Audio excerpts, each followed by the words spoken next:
राधे राधे, जय श्री कृष्णा। आप सभी को मेरे इस YouTube चैनल पर हार्दिक स्वागत है, अभिनंदन है। प्यारे बच्चों, जो बच्चे नेट की परीक्षा दे रहे हैं या टीजीटी की दे रहे हैं, एलटी ग्रेड की दे रहे हैं अथवा लैब असिस्टेंट की दे रहे हैं या बीएससी एमएससी कर रहे हैं होम साइंस में, उनके लिए यह इम्पोर्टेंट टॉपिक है, फिजिकल डेवलपमेंट ऑफ चिल्ड्रन। तो आज मैं शारीरिक विकास, बालकों के शारीरिक विकास पर चर्चा कर रही हूँ। पहले पढ़ाऊंगी और इसके बाद मैं आपको क्वेश्चन कराऊंगी और देखूंगी कि कितने बच्चे कितने अच्छे से तैयारी किए हैं। बच्चे, मेरा काम तो पढ़ाना है, पढ़ना आपका काम है, लेकिन मैं देखती हूँ कि जितनी मेहनत मैं करती हूँ उतना मेहनत हमारे प्यारे बच्चे नहीं कर पाते हैं। तो मैं आप लोगों से उम्मीद करती हूँ कि आप पढ़ाई करें और मैं आपकी मदद करूंगी। ठीक है, तो चलो शुरू करते हैं अपना बिना समय गंवाए हुए फिजिकल डेवलपमेंट, शारीरिक विकास। बालकों का शारीरिक विकास क्या है?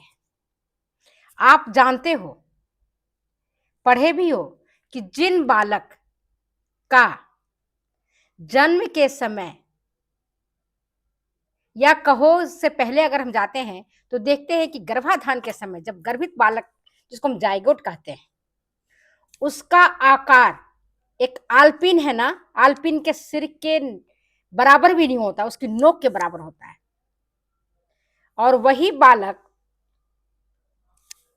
9 माह का होते होते पूर्ण रूप से एक स्वस्थ बालक के रूप में जन्म लेता है और जिसका वजन होता है 3 से 3.5 किलोग्राम। भारतीय परिवेश की बारे में बात कर रही हूँ, 3 से 3.5 किलोग्राम उसका वजन होता है। और जो बालक जन्म के महीने 2 महीने तक अपना करवट नहीं बदल सकता है, सिर नहीं संभाल सकता, गर्दन नहीं संभाल सकता है ना, वही बालक 9 माह का होते होते डेगा डेगी देने लगता है, चलने लगता है, सहारे के साथ खड़ा होने लगता है और छोटे छोटे कदमों से गिरते उठते पड़ते चलने लगता है।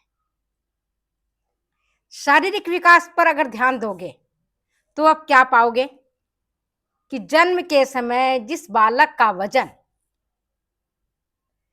3 या 3.5 किलोग्राम है, उसका 4 माह से 5 माह का होते होते वो बालक अपने जन्म के वजन से 2 गुना वजन प्राप्त कर लेता है। जैसे जिन बालक का वजन जन्म के समय 3 किलोग्राम का है, मान लो, इमेजिन करो, वैसी बालक का वजन 1 साल का होते होते 3 गुना, मतलब 9 किलोग्राम का हो जाएगा अगर जन्म के समय 3 किलोग्राम है तो, और 4 से 5 महीना में वो 2 गुना हो जाएगा। मतलब 3 किलोग्राम का अगर बच्चा है जन्म के समय तो उसका वजन हो जाएगा कितना, बताओ? 4 गुना। 4 गुना नहीं होगा, 4 माह का होते होते 2 गुना हो जाएगा और 1 साल का होते होते 3 गुना हो जाएगा। समझ के बात को? तो वजन में वृद्धि बड़ी तेजी गति से होती है बालकों के। मैंने अभी बताया था कि गर्भस्थ बालक का जो आकार होता है सुई के नोक के बराबर होता है, उसी बालक की जो लंबाई होती है वह 19 से 20 इंच होती है जन्म के समय, और लंबाई में तेजी से वृद्धि होती है। 2 से 3 माह में ही उसका जो लंबाई है 25 से 26 इंच तक हो जाता है। तो प्रथम वर्ष में उसकी लंबाई में भी बड़ी तेजी से वृद्धि होती है और वजन में भी बड़ी तेजी से वृद्धि होती है। अब हम देखते हैं कि बालकों के शारीरिक विकास को जानना क्यों जरूरी है। Why important to know the physical development of a children. क्यों जानना जरूरी है? क्योंकि जब बालक शारीरिक रूप से स्वस्थ रहेगा तो ही वह मानसिक रूप से स्वस्थ हो पाएगा। जो बालक शारीरिक रूप से स्वस्थ नहीं होगा वह मानसिक रूप से स्वस्थ नहीं हो पाएगा, क्योंकि पहला सुख है निरोगी काया। जब फिजिकल डेवलपमेंट बालकों का ठीक होगा तो ही वो दूसरे डेवलपमेंट उसके साथ काम करेंगे, और बालकों का फिजिकल डेवलपमेंट का जो व्यवहार है वह गुणात्मकता और मात्रात्मकता, मतलब क्वांटिटेटिव एंड क्वालिटेटिव, दोनों का ही गहरा प्रभाव पड़ता है फिजिकल डेवलपमेंट का। और ये प्रभाव कैसे पड़ेगा? प्रत्यक्ष रूप से आप देखोगे और अप्रत्यक्ष रूप से देखोगे। प्रत्यक्ष रूप से कैसे?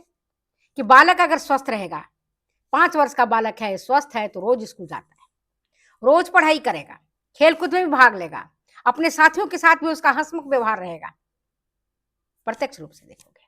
और वहीं जो बालक कमजोर है, जिसका डेवलपमेंट ठीक प्रकार से नहीं हुआ है, 5 वर्ष का है, अवस्था बल्कि वही है, लेकिन स्कूल में भी पढ़ाई में पीछे रह जाएगा, खेल कूद में भी पीछे रह जाएगा, दूसरे बच्चे भी उसको अपने साथ खेलने से मना कर देंगे कि तू चल, तू नहीं खेल पाएगा, तू नहीं दौड़ पाएगा, तेरे साथ रहूंगा तो हार जाऊंगा, तू खेलेगा तो मैं, जो कमजोर बालक रहता है उसको हटा देते हैं, निकाल देते हैं।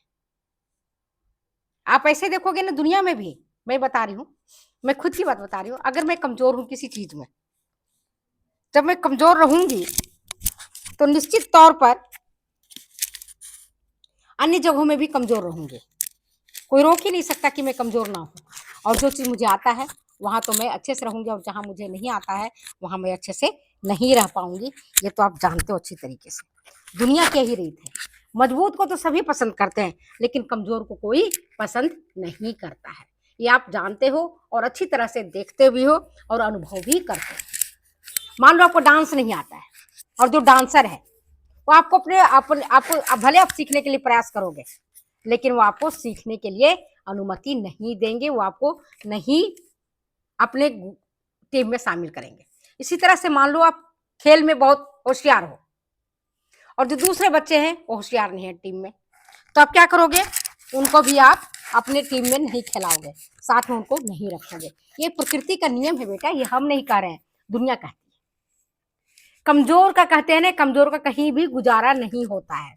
बच्चों में भी ये भावना होती है कि चलो तुम अच्छे, तुम्हारे अगर तुम मेरे टीम में रहोगे तो मैं हार जाऊंगा, तुमको मैं नहीं खिलाऊंगा। ये प्रत्यक्ष प्रभाव पड़ता है। दूसरा अप्रत्यक्ष प्रभाव कैसे? जो बालक हृष्ट पुष्ट है, स्वस्थ है ना, वो तो उसका आत्मविश्वास भी ज्यादा अच्छा रहता है, आत्मबल भी रहता है। लेकिन जो बच्चा कमजोर होता है, रुग्ण रहता है, बीमार रहता है, दुबला पतला है, उसका आत्मविश्वास भी कम होता है, वो ज्यादा अच्छे से अपने कामों को नहीं कर पाता। ये भी आप अच्छी तरह से जानते हो।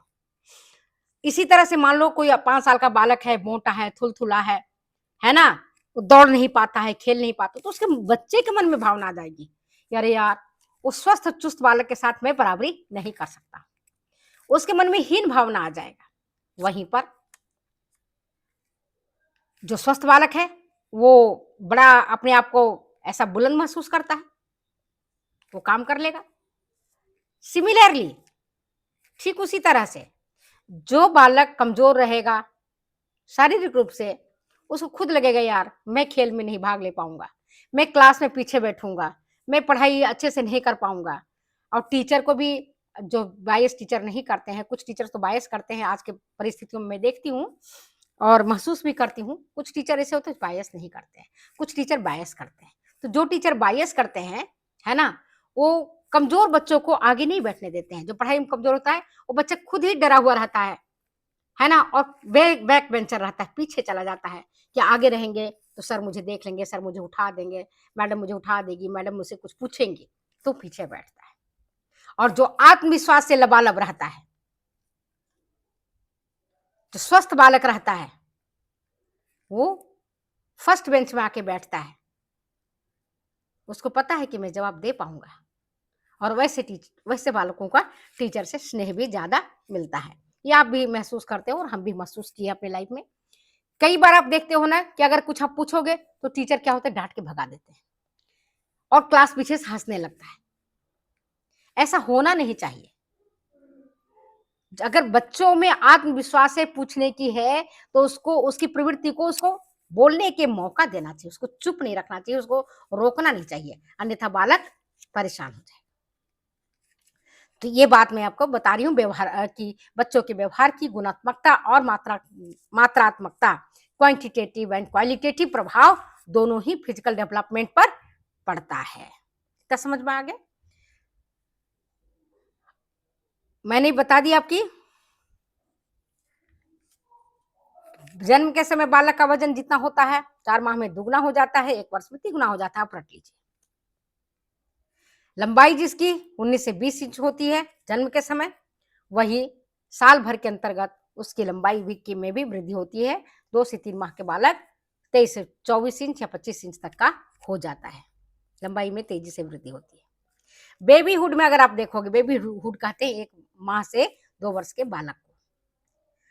तो जन्म के समय मैंने बताया कि जितना वजन है बालक का, वह 4 माह में दुगना हो जाएगा, 1 साल में तिगुना हो जाएगा और 1 वर्ष में तिगुना हो जाएगा और फिर धीरे धीरे कम हो जाएगा। भार में वृद्धि धीरे धीरे कम हो जाती है, ज्यादा नहीं बढ़ती है। ठीक है, फिर देखते हैं अर्ली चाइल्डहुड में। अर्ली चाइल्डहुड में शुरू में तो वजन में तेजी से वृद्धि नहीं होती है, धीरे धीरे वृद्धि होती है। 2 से 6 वर्ष के बालक के भार में वृद्धि 3 से 5 पाउंड तक होती है। अब 5 वर्ष का जो बालक है, अपने वजन का, जितना उसका जन्म के समय वजन है, वह अपने वजन का 5 गुना वजन को प्राप्त कर लेता है। अर्थात जन्म के समय अगर उसका वजन 3 किलो है, तो 5 वर्ष के अवस्था का बालक का वजन 15 किलोग्राम तक हो जाता है। लेट चाइल्डहुड में अगर हम देखते हैं 6 वर्ष से 12 वर्ष की अवस्था में बालकों के वजन में क्या वृद्धि होती है, तो आपको पता चलेगा कि 6 से 7 वर्ष के रूप में लड़का का जो वजन है कम होता है, लड़की का वजन ज्यादा होता है। तुम तौल के देख लेना। ये हम नहीं कह रहे, शोध बताता है कि 6 से 7 वर्ष के बालक की उम्र में लड़का ज्यादा वजनी होता है, लड़की कम होती है। 6 से 7 वर्ष के बालक में लड़के का वजन ज्यादा, लड़की का वजन कम। ठीक 11 से 12 वर्ष की अवस्था में जब बालक पहुंच जाता है, तो लड़की वजनी ज्यादा हो जाती है, लड़का का वजन कम हो जाता है। लड़कियों की वृद्धि तेज गति से होती है, लड़कों की कम होती है। इसीलिए कहते हैं ना, हमारे गांव में हम लोग को कहते थे माँ कि तो साग पात है, ऐसे बढ़ती है, लड़कियां तेजी से बढ़ती हैं। आप देख तो खरपतवार है, खरपतवार तेजी से बढ़ते हैं, और लड़के तो बड़ा सुकुमार है ना, धीरे धीरे धीरे धीरे बढ़ेंगे, ऐसे कहती थी मेरी माँ। और सब गांव वाले ऐसे कहते थे कि लड़कियों की बढ़वार तेजी से होती है, लड़के की बढ़वार तेजी से नहीं होता है। तो यहां तो हमने ये देखा। इसके बाद जब हम वय संधि अवस्था को प्राप्त करते हैं, प्यूबर्टी एज में, तो उस एज में आप देखोगे कि लड़कों का जो वजन है, वह, और लड़कियों का जो वजन है, मैंने आपको बताया शुरू में लड़की कम वजनी होती है, लड़के अधिक वजनी होते हैं प्यूबर्टी एज में। फिर उल्टा हो जाता है। और इनके वजन के पीछे रीजन क्या होता है? लड़कों का और लड़कियों का जो हार्मोनल सिक्रेशन होता है, उसके कारण वजन में तेजी से वृद्धि होती है। और फिर देखोगे क्या दूसरा क्या कारण होता है? वसा का जमाव होने लगता है, अंशतः वसा का जमाव, और अंशतः होता है हार्मोनल सिक्रेशन के कारण। 2 कारणों से होता है। ठीक है, और इसमें आप देखोगे कि जो यंग एज के बच्चे होते हैं, किशोरावस्था के बच्चे होते हैं, गाल होता है लाल टमाटर की तरह, सुंदर दिखने लगता है। लड़के भी सुंदर दिखने लगते हैं, लड़कियां भी सुंदर दिखने लगती हैं। प्यूबर्टी एज में उतनी सुंदर तो नहीं दिखती हैं, किशोरावस्था के एंड तक उनकी खूबसूरती निकल कर बाहर आ जाती है ना। और इस पर तो कई सारे गाने बन गए हैं, 16 साल की लड़कियों का और लड़कों का, है ना। तो मुझे उस पर हम बात नहीं कर रहे हैं, हम तो बात कर रहे हैं अपनी पढ़ाई पर। ठीक है, तो चलो आज मैंने आपको ये बताया है। फिर मिलते हैं हम अगली वीडियो में अगली बातों के साथ। अगली बात बताएंगे आपको। Okay, bye.